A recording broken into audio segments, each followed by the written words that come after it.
It's a story that defies everything we think we know about sailing safety.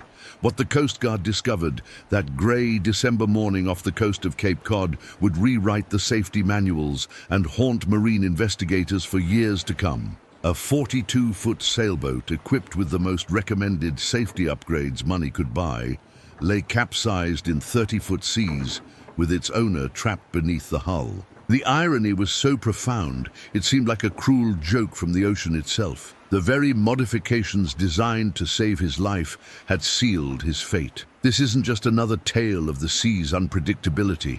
It's a chilling reminder that in sailing, as in life, the road to disaster is often paved with the best intentions. What you're about to discover will challenge everything you thought you knew about sailboat safety. We're going to dissect the Coast Guard report line by line, examine the twisted wreckage of good intentions, and reveal how 3 universally praised upgrades became a perfect storm of catastrophic failure. This is a lesson that every sailor, from weekend warriors to blue water veterans, needs to burn into their memory.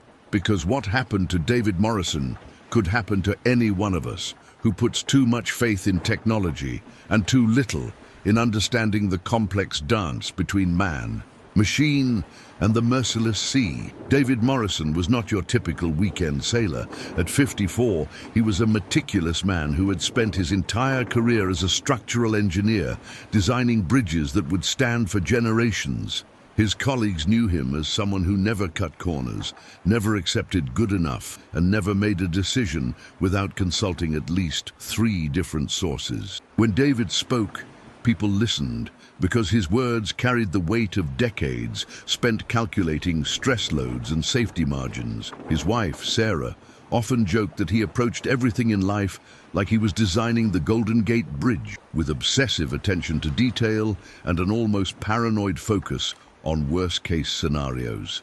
For 27 years, David had nurtured a dream that lived in the form of a faded photograph tucked into the corner of his office computer monitor. It showed a sleek sailboat cutting through azure waters somewhere in the Caribbean, its white sails full and proud against an impossibly blue sky. Every lunch break, every coffee pause, his eyes would drift to that photograph, and for just a moment, the stress of deadlines and structural calculations would fade away, replaced by the imagined sound of wind filling canvas and waves parting at the bow. The dream crystallized into reality when David turned 50. Sarah had been battling breast cancer for 2 years, and her successful recovery became the catalyst for a fundamental shift in their priorities. "Life's too short to keep dreaming," she told him one evening as they sat on their suburban porch, watching another day fade into night. "Let's stop talking about someday and make someday happen now." Within a month, David had purchased Meridian's Pride, a well-maintained 1998 Catalina 42 that had been the pride and joy of a retiring naval officer who could no longer handle single-handed sailing. David approached boat ownership with the same methodical precision that had made him successful in engineering. He enrolled in every sailing course the local yacht club offered, from basic seamanship to celestial navigation. He read voraciously, consuming sailing magazines, weather routing manuals, and emergency procedure guides with the intensity of a graduate student cramming for finals. His garage became a workshop where he spent countless evenings maintaining, upgrading, and perfecting every system on Meridian's Pride. He kept meticulous maintenance logs, updated weather routing software monthly, and practiced man-overboard drills until they became second nature. But David's engineering background made him acutely aware of the thin line between safety and catastrophe at sea. Unlike the controlled environment of his profession, where materials were tested to known specifications and safety factors were built into every calculation, the ocean offered no such guarantees. This knowledge didn't paralyze him with fear. Instead, It drove him to seek out every possible advantage technology could provide. He researched upgrades with the same thoroughness he brought to designing load-bearing structures, reading technical specifications, consulting with marine professionals, and joining online forums where experienced sailors shared hard-won wisdom about what equipment truly mattered when the chips were down. Over the course of 3 years, David invested nearly $60,000 in what the sailing community universally recognized as the 3 most essential safety upgrades for serious blue water sailing. The first was a state-of-the-art watermaker system, not just any basic model, but a top-tier reverse osmosis unit capable of producing 8 gallons per hour of fresh water from seawater. The second upgrade was a comprehensive autopilot system with wind vanes steering backup, allowing for safe, single-handed sailing even in challenging conditions. The third, and most expensive, was a complete electrical system overhaul that included lithium-ion battery banks, solar panels, wind generators, and redundant charging systems that could keep critical electronics running for weeks without engine power. These weren't impulse purchases or recommendations from some online forum populated by armchair sailors. Each upgrade had been recommended by multiple professional marine surveyors, endorsed by blue water sailing legends whose books lined David's shelves, and validated by thousands of successful ocean passages logged by sailors around the world. The watermaker would eliminate the weight and space constraints of carrying fresh water for extended passages. The autopilot system would reduce fatigue and allow for proper watch-keeping schedules. The electrical upgrade would ensure that navigation, communication, and safety equipment remained operational regardless of engine status or weather conditions. David's first major shakedown cruise took him from his home port in Mystic, Connecticut to Bermuda and back, a 200-mile round trip that served as both a test of the boat's systems and his own capabilities as a single-handed sailor. The passage went flawlessly. The watermaker provided crystal-clear drinking water throughout the journey. The autopilot steered a perfect course, while David slept in 4-hour watches, and the electrical system kept everything running smoothly, even through 3 days of overcast skies that rendered the solar panels nearly useless. Encouraged by this success, David began planning more ambitious voyages. He sailed to Nova Scotia the following summer, navigating through fog banks that would have challenged even experienced coastal sailors. The upgraded systems performed beautifully. The watermaker allowed him to top off his tanks at will. The autopilot held course through shifting winds and currents, and the electrical system powered his radar and chart plotter continuously for 5 days of near-zero visibility conditions. Fellow sailors at marinas would often ask about his setup, and David found himself becoming something of an informal consultant, sharing specifications and installation details with anyone interested in similar upgrades.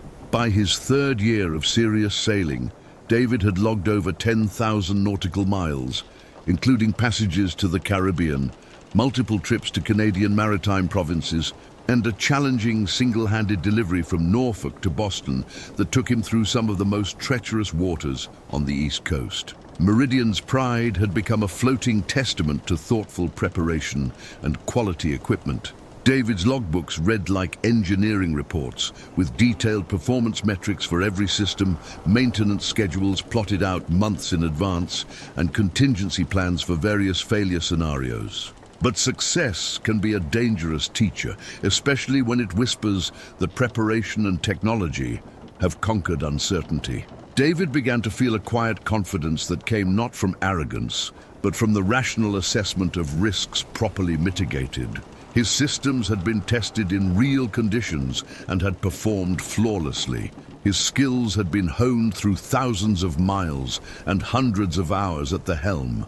When he announced his intention to attempt a late-season passage from Boston to the Virgin Islands, a 1,800-mile journey that would take him well offshore during the North Atlantic's notorious autumn storm season, even Sarah supported the plan. The weather window looked promising when David departed Boston Harbor on December 3rd. A strong high-pressure system was forecast to remain stationary for at least a week, providing favorable conditions for the first portion of the passage. David's routing software suggested a course that would take him approximately 150 miles offshore, well clear of the shoals and shipping lanes that made near-coastal sailing hazardous, but not so far offshore that he couldn't reach shelter if conditions deteriorated unexpectedly. For the first 48 hours, everything proceeded according to plan. Meridian's Pride made excellent progress under a combination of Maine and Genoa, averaging 7 knots in 15-knot winds from the southwest.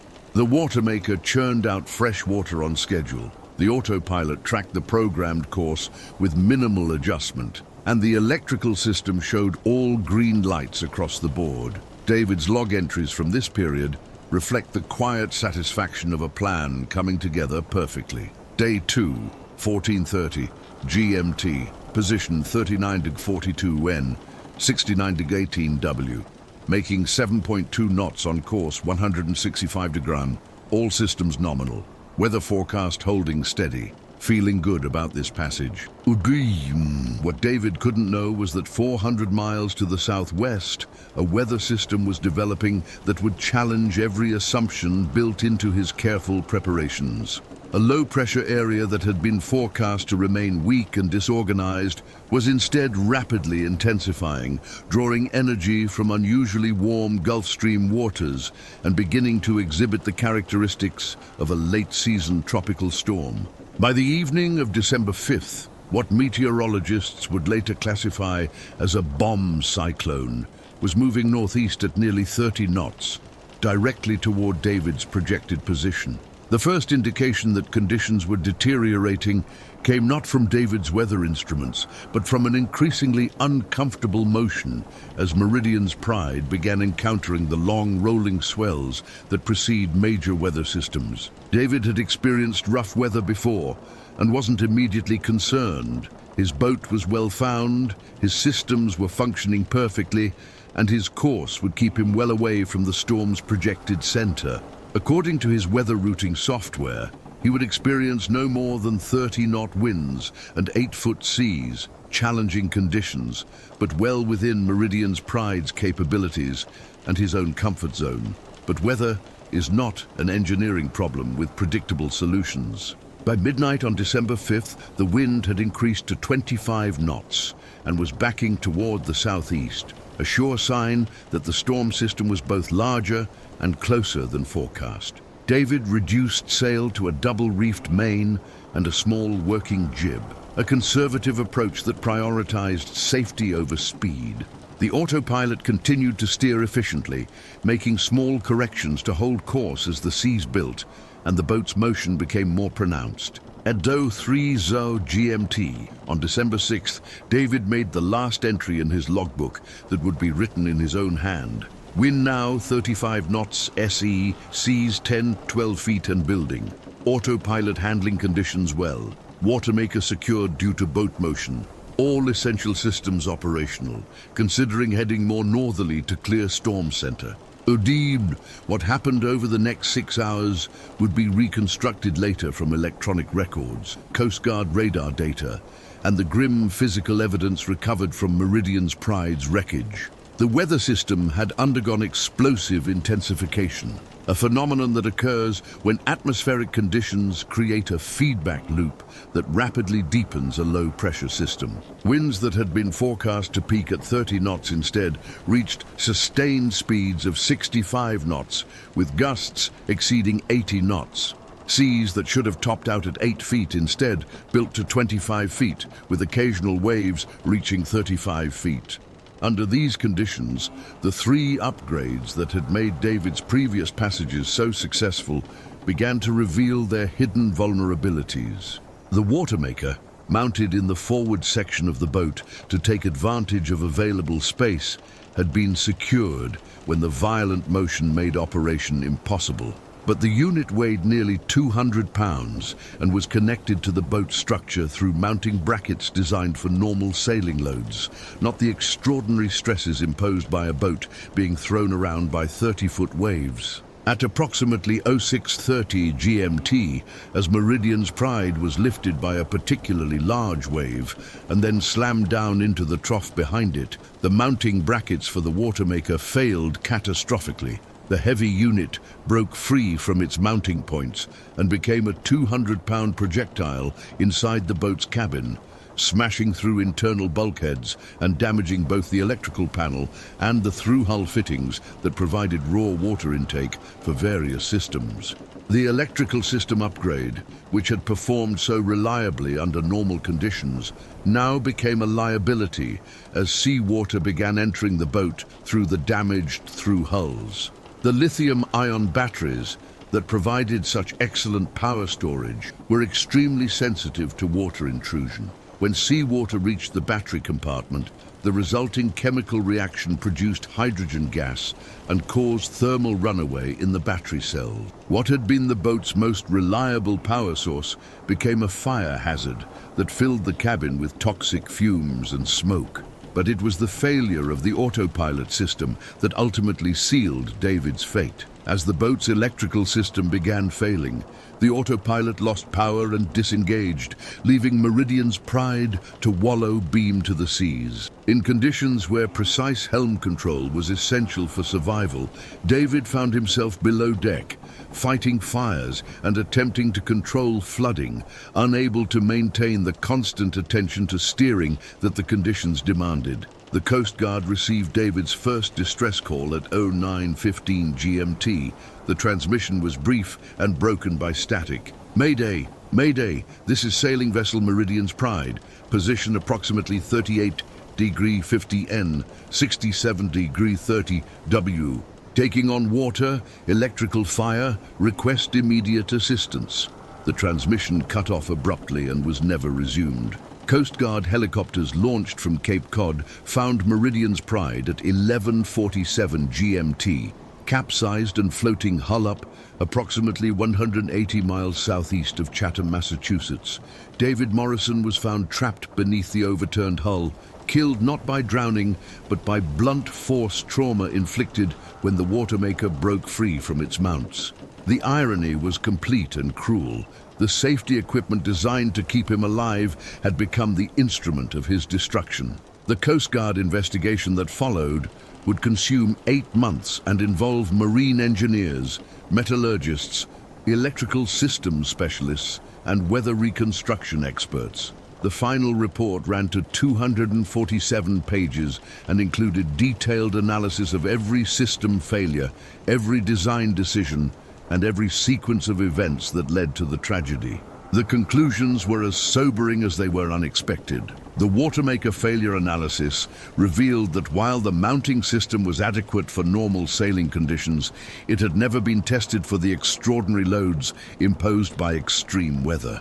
The unit's weight, concentrated in a small area of the boat's structure, created stress concentrations that exceeded the design limits of the mounting brackets when subjected to the violent motion of a boat in 30-foot seas. The manufacturer's installation manual, while technically correct, had not adequately addressed the possibility of such extreme loading conditions. The electrical system investigation found that while lithium-ion batteries offered superior performance under normal conditions, their sensitivity to water intrusion made them potentially dangerous in flooding scenarios. The investigation noted that traditional lead-acid batteries, while heavier and less efficient, would have been less likely to create fire hazards when exposed to seawater. The report specifically noted that the pursuit of electrical system efficiency may have created unacceptable safety risks in extreme weather conditions. Most disturbing was the analysis of the autopilot failure. The investigation determined that the system's reliance on electrical power, while appropriate for normal sailing conditions, created a critical vulnerability in scenarios where electrical system failure coincided with the greatest need for precise steering control. The report noted that traditional wind vane self-steering systems, while less convenient and precise than electronic autopilots, would have continued operating even after complete electrical system failure. The meteorological analysis revealed that the storm, which claimed David's life, was a rare but not unprecedented weather event. Similar rapidly intensifying storms had occurred in the same general area on average once every 7 to 10 years over the previous century. The report concluded that while the specific weather conditions exceeded forecasts, they fell within the range of conditions that must be considered possible in North Atlantic waters during autumn months. The human factors analysis was perhaps the most troubling section of the report. Investigators concluded that David's engineering background, while valuable for understanding technical systems, may have created overconfidence in technology's ability to manage natural risks. The report noted that the victim's approach to sailing safety appeared to prioritize technological solutions over traditional seamanship practices that have proven effective over centuries of ocean sailing. Coast Guard Rear Admiral Patricia Kensington, who oversaw the investigation, summarized the findings in testimony before a congressional subcommittee on maritime safety. This tragedy illustrates a concerning trend in recreational boating, where advanced technology is increasingly viewed as a substitute for, rather than a supplement to, fundamental seamanship skills and traditional safety practices. While modern equipment has undoubtedly saved many lives, it can also create new categories of risk that are not immediately apparent to users. The investigation's recommendations led to significant changes in marine safety equipment standards and installation practices. Manufacturers of heavy onboard equipment were required to provide mounting specifications that addressed extreme loading conditions. Battery manufacturers were required to provide clear warnings about fire risks associated with water intrusion. Most significantly, the Coast Guard began requiring that all offshore sailing vessels carry backup systems that could function independently of electrical power. But for the sailing community, David Morrison's death represented something more profound than a technical failure or regulatory oversight. It forced a reckoning with the fundamental question of whether technology was making sailing safer or simply changing the nature of the risks sailors faced. In online forums and marina gatherings, experienced sailors began sharing stories of their own close calls with equipment that had failed at critical moments, of situations where old-fashioned seamanship had proven more valuable than the latest electronic wizardry.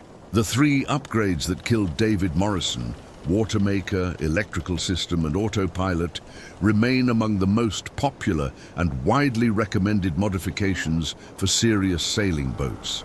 But their installation and use are now approached with a more nuanced understanding of the trade-offs involved. Modern sailors are encouraged to consider not just the benefits these systems provide under normal conditions, but also the new vulnerabilities they might create under extreme conditions. Sarah Morrison, who had supported her husband's sailing dreams even as she worried about the risks he faced, established the David Morrison Memorial Sailing Safety Foundation 3 months after his death. The foundation's mission is to promote what Sarah calls humble technology, the integration of modern sailing equipment with traditional seamanship skills and an understanding that the sea always has the final word. David was brilliant at engineering problems, Sarah said during the Foundation's first annual symposium on sailing safety. But the ocean isn't an engineering problem with a definitive solution.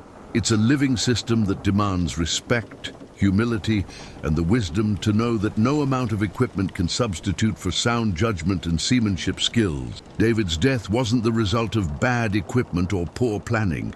It was the result of forgetting that technology is a tool, not a guarantee. The story of Meridian's pride serves as a stark reminder that in sailing, as in life, our greatest strengths can become our most dangerous weaknesses if we lose sight of their limitations. David Morrison was not a reckless sailor or an equipment failure victim. He He was a competent, careful mariner who fell into the trap of believing that proper preparation and quality equipment could eliminate rather than simply manage the inherent risks of ocean sailing. For those who venture offshore, whether for weekend coastal passages or transoceanic voyages, David's story offers a sobering lesson about the complex relationship between technology and safety. The 3 upgrades that killed him were not defective products or poor choices. They were quality systems that had performed reliably for thousands of sailors under normal conditions. Their failure was not in their design or manufacture, but in the assumption that any single approach to safety could address all possible scenarios. The ocean demands humility from all who venture onto its surface. It teaches hard lessons about the limits of human planning, the uncertainty that lies at the heart of all adventure, and the thin line between confidence and arrogance. David Morrison's final voyage reminds us that sometimes the very things we trust to save us can become the instruments of our destruction, and that true safety at sea comes not from perfect equipment, but from perfect respect for the sea's unlimited power to humble human ambition. If this story has moved you to think differently about sailing safety, or if you've had your own experiences with the complex relationship between technology and seamanship, we'd love to hear from you in the comments. And if you want to learn more about the lessons the sea teaches about risk, preparation, and the dangerous seduction of overconfidence, subscribe to our channel and ring that notification bell, because the ocean has many more stories to tell, and each one carries hard-won wisdom that could save your life.